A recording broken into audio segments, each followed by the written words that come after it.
by always keeping your awareness of Allah Azza and Jalla intact and constantly recognizing that He is the omnipotent force governing all aspects of life. You have taken the highest level of precaution to protect yourself from facing such difficulties and hardships that may arise. Why?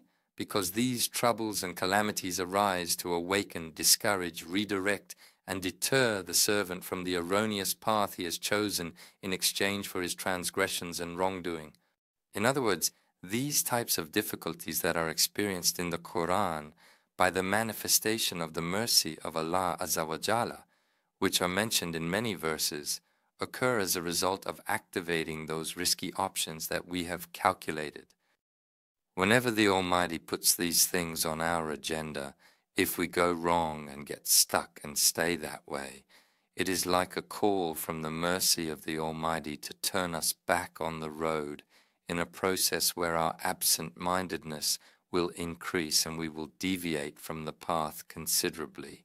And we will definitely test you with fear, hunger, loss of wealth, loss of lives, and loss of fruits.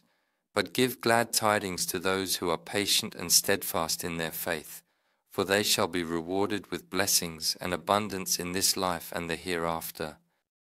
It comes from loved ones, from the homeland, from the career, from the spouse and friends. Trouble can come from anywhere. It can even happen in traffic. We somehow make him taste these torments, and we will surely taste them with the lesser punishment. And observe how the internal accounting system is activated in everyone when such a thing happens. Why did it happen to me? Because the nature Allah created us with is not suitable for seeing this without reason. Secularists also make an effort to overcome this. They say there is no such thing, but in order to cancel the operation of that internal mechanism, they need to engage in an additional activity, that is, deceive themselves. Otherwise, our awareness that this ought to be in a cause-effect relationship in our inherent disposition is established. Our internal reasoning system, which is aware that the bad thing we did occurred as a result of the mistakes we made even when we were children, serves to protect us. Thus, it is a broad assessment of a realm of action and discovery. Due to the world being possessed, there is consistently a connection between the task performed and the findings obtained. However, what is done with a secular perspective remains as it is. What happens to the head, happens to the head. There is no cause-effect relationship among these. Because life is as random as it started, it progresses randomly. If you have a mind, take the best precaution, but you'll also require a bit of luck. The side they refer to as luck, and the side they establish the issue from there, is essentially the precise judgment of which option the Almighty Power will select and penalize with.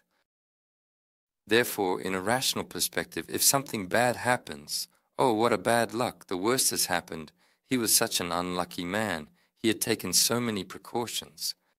However, Allah is the Almighty. He is the one who chooses the worst option. Despite all the precautions, He poisons his life with it. We see that He creates and manages life with superior power. We are within existence, and we witness this power even within ourselves. Therefore, given that we cannot ignore the existence, we cannot disregard the Creator. In this environment where the power that creates life has generated its knowledge and will, we are highly conscious and fully aware that it meticulously oversees and carefully manages our life processes.